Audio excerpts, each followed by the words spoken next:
नमस्कार, स्वागत आप सभी का YouTube channel knowledge TV Haryana. आज 21 दिसंबर रविवार सभी हरियाणा वासियों के लिए 14 बड़ी काम की खबरें सामने आ रही हैं। बड़ी घोषणाएं, आदेश, ऐलान, तोहफा क्या है, पूरी अपडेट आइए देखते हैं। हरियाणा की हर छोटी से बड़ी अपडेट, योजना, घोषणा, आदेश, निर्णय, फैसला, मौसम, सभी की जानकारी एक ही वीडियो में आपको मिलने वाली है, तो चैनल को सब्सक्राइब जरूर कर लें।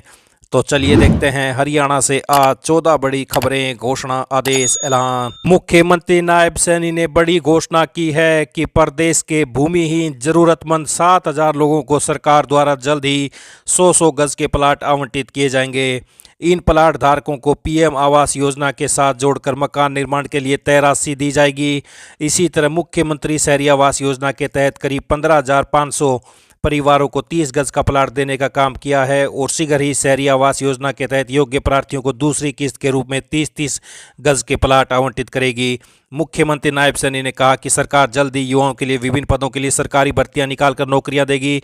मुख्यमंत्री शनिवार को लाडुआ के गांव प्रहलादपुर, बदरपुर व गांव बणी में धन्यवादी जनसंवाद कार्यक्रम के दौरान संबोधित कर रहे थे। मुख्यमंत्री नायब सैनी ने लाडो लक्ष्मी योजना के बारे में भी बड़ी अपडेट दी है। मुख्यमंत्री नायब सैनी ने कहा कि प्रदेश की महिलाओं को 2100 रुपए प्रति महीने देने के लिए लाडो लक्ष्मी योजना शुरू की गई है, जिसके तहत प्रदेश की 10 लाख महिलाओं को 2 किस्तें दी जा चुकी हैं। मुख्यमंत्री घोषणा करते हुए कहा कि जिन परिवारों की आय 1,40,000 रुपये तक है वह अब लाडो लक्ष्मी योजना में आवेदन कर सकते हैं।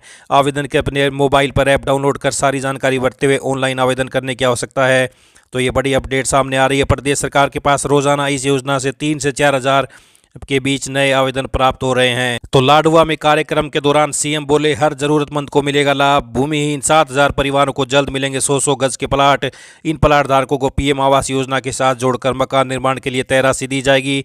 सरकार ने मुख्यमंत्री शहरी आवास योजना के तहत 15,500 परिवारों को 30 गज का प्लाट देने का काम किया है। आइए अगली बड़ी घोषणा देखते हैं। एचटेट से बड़ी अपडेट। हरियाणा विद्यालय शिक्षा बोर्ड ने पिछली खामियों से सबक लेते हुए एचटेट के संचालन का जिम्मा सरकारी एजेंसी को सौंपने का फैसला लिया है। अगले साल 17-18 जनवरी और फिर नवंबर में एचटेट होगा। बोर्ड प्रदेश की अन्य प्रतियोगी परीक्षाओं की तर्ज पर ही सरकारी एजेंसियों को एचटेट संचालन की सुरक्षा और निगरानी की जिम्मा देगा। हरियाणा विद्यालय शिक्षा बोर्ड के चेयरमैन ने बताया कि न्यायालय के आदेशानुसार शिक्षा बोर्ड हर साल एचटेट कराएगा। जनवरी 2026 में बोर्ड एचटेट संचालन की तैयारियां शुरू कर चुका है। इसके बाद बोर्ड की 10वीं और 12वीं की परीक्षाएं भी कराई जाएंगी। तो अब सरकारी एजेंसी कराएगी एचटेट की परीक्षा। जनवरी में होनी है, 17-18 जनवरी को परीक्षा संभावित है। अगली बड़ी घोषणा देखते हैं। हरियाणा में धान की खेती के बाद पराली का प्रबंधन करने वाले किसानों को अनुदान देने की आगामी कार्रवाई शुरू हो गई है। अगले साल जनवरी के दूसरे सप्ताह तक अनुदान मिलने की उम्मीद है। ऐसे में हर सेक से विस्तृत ब्यौरा मांगा गया है और सत्यापन का कार्य भी जारी है। इस बार खेत के अंदर बाहर या चारे के रूप में पराली का प्रबंधन करने वाले सभी किसानों को 1,200 रुपये प्रति एकड़ का अनुदान मिलेगा। हरियाणा कृषि एवं कल्याण विभाग के अनुसार इस बार करीब 41,37,484 एकड़ क्षेत्रफल में धान की रोपाई हुई। इस बार करीब 22,62,851 एकड़ में बासमती और 18,74,633 एकड़ में नॉन बासमती धान का क्षेत्रफल था। इसरो के माध्यम से पराली जलाने वाले किसानों का ब्यौरा उपलब्ध होता है, जबकि हरसैक हरियाणा अंतरिक्ष उपयोग केंद्र रेड से ग्रीन जोन और येलो से ग्रीन जोन में आने वाले गांवों का ब्यौरा तैयार करेगा। विभागीय अधिकारियों का कहना है कि इस बार 248 किसानों को अनुदान नहीं मिलेगा क्योंकि इनकी रेड एंट्री दर्ज की गई है। अब सत्यापन के बाद धान की खेती करने वाले किसानों को अनुदान देने की प्रक्रिया शुरू होगी। किसानों को 1,200 रुपये प्रति एकड़ मिलेगा अनुदान। जनवरी के दूसरे सप्ताह तक मिलने की संभावना है। आइए अगली बड़ी घोषणा देखते हैं। करनाल जिले में शुक्रवार रात को हरियाणा रोडवेज की बस के पलटने के मामले में हरियाणा के परिवहन मंत्री अनिल विज जांच के आदेश जारी कर दिए। उन्होंने कहा कि धुंध के मौसम को देखते हुए पहले ही एडवाइजरी जारी की गई है, जिसमें 60 किलोमीटर प्रति घंटे से अधिक गति से वाहन न चलाने के निर्देश हैं। इसके बावजूद अगर लापरवाही बरती गई तो जिम्मेदारों के खिलाफ सख्त कार्रवाई की जाएगी।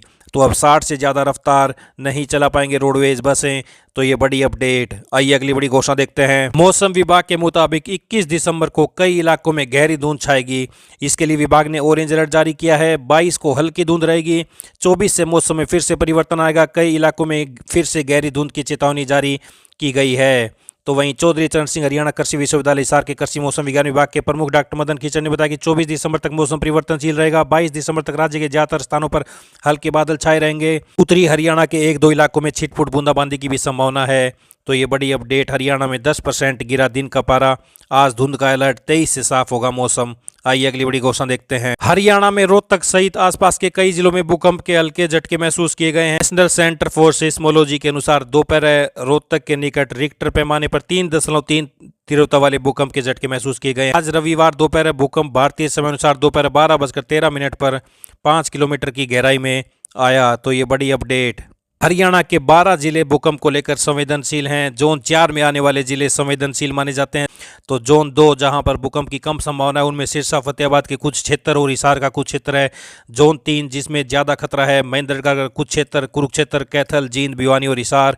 जोन 4 में सबसे ज़्यादा खतरा है रोहतक, महेंद्रगढ़, पंचकुला, करनाल, अंबाला, सोनीपत, पानीपत, झज्जर, गुरुग्राम, फरीदाबाद, मेवात और पलवल। तो ये बड़ी अपडेट। आइए अगली बड़ी घोषणा देखते हैं। हरियाणा सरकार निजी उच्च शिक्षण संस्थानों को लेकर सतर्क हो गई है। संस्थानों पर निगरानी व कार्रवाई का दायरा बढ़ाने के लिए सरकार निजी विश्वविद्यालय संशोधन विधेयक 2025 ला रही है। इसके पास होने के बाद सरकार के पास निजी विश्वविद्यालयों पर शिकंजा कसने का पूरा अधिकार रहेगा। खामियां, लापरवाही मिलने की स्थिति में वह विश्वविद्यालय के प्रबंधन को भंग कर उसे अपने अधिकार में लेकर वहां प्रशासक नियुक्त कर सकेगी। कार्रवाई करने का अधिकार भी रहेगा। तो अब निजी विश्वविद्यालय में प्रशासक लगा सकेगी सरकार। सख्त कार्रवाई करने व नियंत्रण का होगा अधिकार। विधानसभा सत्र में निजी विश्वविद्यालय संशोधन विधेयक 2025 पास कराने की तैयारी में सरकार। आइए अगली बड़ी घोषणा देखते हैं। केंद्रीय गृह मंत्रालय ने सीमा सुरक्षा बल बीएसएफ में कांस्टेबल भर्ती के लिए पूर्व अग्निवीरों का कोटा 10% से बढ़ाकर 50% कर दिया है। इस संबंध में गजट अधिसूचना जारी कर दी गई। आरक्षण में यह बढ़ोतरी सीमा सुरक्षा बल सामान्य ड्यूटी कैडर गैर गजेटेड भर्ती नियम 2015 में संशोधन करके की गई है। पूर्व अग्निवीरों को शारीरिक मानक परीक्षण और शारीरिक दक्षता परीक्षण से छूट होगी। सीधी भर्ती 50% सहित में हर भर्ती वर्ष में पूर्व अग्निवीरों के लिए रिक्तियां आरक्षित रहेंगी। पूर्व सैनिकों के लिए 10% व सालाना खाली पद भरने में कॉम्बेटाइज्ड कांस्टेबल ट्रेड्समैन के लिए 3% तक पद आरक्षित रहेंगे।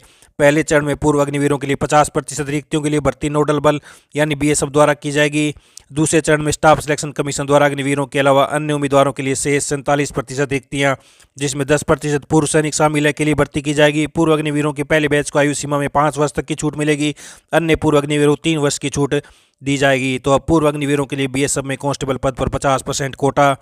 आइए अगली बड़ी घोषणा देखते हैं। प्रदेश में आर्थिक रूप से बेहद कमजोर और गरीब कैदियों को अब सरकार की ओर से आर्थिक सहायता मिलेगी। हरियाणा गृह विभाग ने गरीब कैदियों को जमानत और अदालत की ओर से लगाए गए जुर्माने की राशि जमा करने के लिए संशोधित स्टैंडर्ड ऑपरेटिंग प्रोसीजर जारी करते हुए वित्तीय मदद की प्रक्रिया को आसान कर दिया। हरियाणा गृह विभाग के अतिरिक्त मुख्य सचिव के अनुसार आतंकवाद, राष्ट्रीय सुरक्षा को प्रभावित करने वाले अपराध, दहेज, हत्या, दुष्कर्म, मानव तस्करी और पोक्सो एक्ट के तहत दर्ज जघन्य अपराधों में शामिल कैदियों को इस योजना का लाभ नहीं मिलेगा। अपडेट। अब गरीब कैदियों को जमानत से लेकर जुर्माना जमा करने में सरकार देगी वित्तीय मदद। तो ये बड़ी अपडेट। आइए अगली बड़ी घोषणा देखते हैं। ठंड से बचाव के लिए शिक्षा विभाग ने सरकारी स्कूलों में पढ़ने वाले विद्यार्थियों की सुरक्षा और स्वास्थ्य सुनिश्चित करने के लिए विंटर रेडीनेस प्लान लागू कर दिया। इस योजना का उद्देश्य सर्द मौसम के प्रभाव से बच्चों को सुरक्षित रखना है। शिक्षा विभाग ने सभी सरकारी स्कूलों के मुखियाओं को इस बारे में आवश्यक दिशा निर्देश जारी किए हैं। योजना के अंतर्गत बच्चों को मिड डे मील में गर्म और ताजा भोजन परोसने के निर्देश दिए। इसके साथ विद्यार्थियों को गुनगुना पानी उपलब्ध कराना जरूरी किया गया है ताकि ठंड के कारण बीमारियों से बचाव किया जा सके। तो ये बड़ी अपडेट। विद्यालयों में बच्चों को मिड डे मील के साथ गुनगुना पानी देने के आदेश। टूटी खिड़कियां, दरवाजे भी ठीक करने को कहा है। नीचे बैठकर बरामदे में क्लासेस नहीं लग पाएंगी। खुले में नहीं होगी सुबह की प्रार्थना। तो ये बड़े निर्देश। आइए अगली बड़ी घोषणा देखते हैं। इंडिगो अगले सप्ताह से उड़ान रद्द होने से प्रभावित यात्रियों को मुआवजा देना शुरू करेगी। कई रिपोर्टों के अनुसार एयरलाइन 26 दिसंबर से उन यात्रियों को 10,000 रुपये की यात्रा वाउचर जारी करना शुरू करेगी जो 3, 4 और 5 दिसंबर को हवाई अड्डों पर कई घंटों तक फंसे रहे और बुरी तरह प्रभावित हुए थे। हिसार एयरपोर्ट पर 16 दिसंबर से 15 जनवरी तक विंटर शेड्यूल में फिर से बदलाव किया गया है। अब हिसार से अयोध्या के लिए शुक्रवार और रविवार दोनों दिन फ्लाइट रहेगी। पिछले सप्ताह शेड्यूल में हिसार से अयोध्या के लिए केवल शुक्रवार को ही फ्लाइट थी। रविवार की फ्लाइट को बंद कर दिया था। नए शेड्यूल में दोनों ही दिन फ्लाइट रहेगी। तो अयोध्या के लिए सप्ताह में फिर 2 दिन मिलेगी फ्लाइट। हिसार एयरपोर्ट ने विंटर का संशोधित शेड्यूल जारी किया। रविवार की फ्लाइट कुछ समय से बंद थी। आइए अगली बड़ी घोषणा देखते हैं। हरियाणा में इस साल सरकारी स्कूलों के 23,000 बच्चों की छात्रवृत्ति लटकी हुई है। इसी तरह 4 लाख बच्चों को अभी तक मुफ्त वर्दी का लाभ नहीं मिल पाया है। हरियाणा विधानसभा में कांग्रेस विधायक चौधरी आफ्ताब अहमद द्वारा छात्रवृत्ति को लेकर पूछे गए सवाल के जवाब में स्कूल शिक्षा मंत्री ने लिखित जवाब में बताया कि राज्य में प्राथमिक कक्षा से लेकर 12वीं कक्षा तक अलग अलग योजनाओं के तहत बड़ी संख्या में छात्रों को छात्रवृत्ति और प्रोत्साहन राशि दी जा चुकी है। आंकड़ों के मुताबिक 9वीं से 12वीं तक अनुसूचित जाति के छात्रों को 2.63 लाख से ज़्यादा छात्रों को छात्रवृत्ति दी गई, जबकि 12,000 छात्र अभी भी इंतजार कर रहे हैं। पिछड़ा वर्ग BCA और BCB के लिए 11,000 से ज़्यादा छात्रों की छात्रवृत्ति लंबित है। तो ये बड़ी अपडेट। ये सभी हरियाणा वासियों के लिए आज दिन भर की बड़ी खबरें, घोषणा, आदेश, ऐलान, पल पल की अपडेट सबसे पहले आपको मिलती रहेगी। चैनल को सब्सक्राइब जरूर कर लें। बहुत बहुत धन्यवाद।